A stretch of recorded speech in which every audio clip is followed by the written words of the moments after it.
भगवान शंकर ने पिपलाद से कहा, तुम उस दानी के पुत्र हो जिसके आगे देवता भी भीख मांगने को मजबूर हो गए थे। इतने बड़े दानी के पुत्र होकर भी तुम भिक्षुकों पर क्रोध करते हो। महर्षि दाधीची के पुत्र का नाम था पिपलाद। चूंकि वह सिर्फ पीपल का फल ही खाया करते थे, इसलिए उन्हें पिपलाद के नाम से पुकारा जाता था। अपने पिता की तरह पिपलाद भी बहुत तेजवान और तपस्वी था। जब पिपलाद को ये पता चला कि देवताओं को अस्थि दान देने के कारण उनके पिता की मृत्यु हो गई, तो उन्हें बहुत दुख हुआ।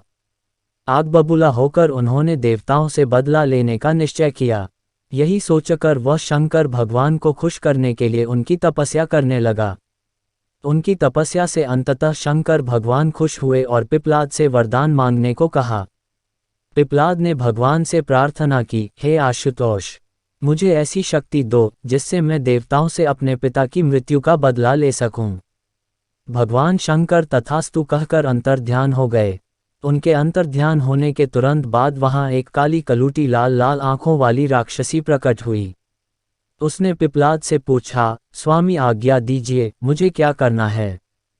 पिपलाद ने गुस्से में कहा, सभी देवताओं को मार डालो। आदेश मिलते ही राक्षसी पिपलाद की तरफ झपट पड़ी। पिपलाद अचंभित हो चीख पड़ा, यह क्या कर रही हो?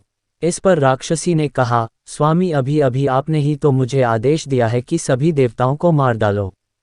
मुझे तो सृष्टि के हर कण में किसी न किसी का वास नजर आता है। सच तो यह है कि आपके शरीर के हर अंग में भी कई देवता दिख रहे हैं मुझे, और इसीलिए मैंने सोचा कि क्यों न शुरुआत आपसे ही करूं। पिपलाद भयभीत हो उठे। उन्होंने फिर से शंकर भगवान की तपस्या की। भगवान फिर प्रकट हुए। पिपलाद के भय को समझकर उन्होंने पिपलाद को समझाया, वत्स, गुस्से में आकर लिया गया हर निर्णय भविष्य में गलत ही साबित होता है। पिता की मृत्यु का बदला लेने की धुन में तुम ये भी भूल गए कि दुनिया के कण कण में भगवान का वास है। ये सुनते ही पिपलाद का क्रोध शांत हो गया और उन्होंने भगवान से क्षमा मांगी। इस तरह एक बार फिर देवत्व की रक्षा हुई। श्री शिवाय नमस्तुभ्यम।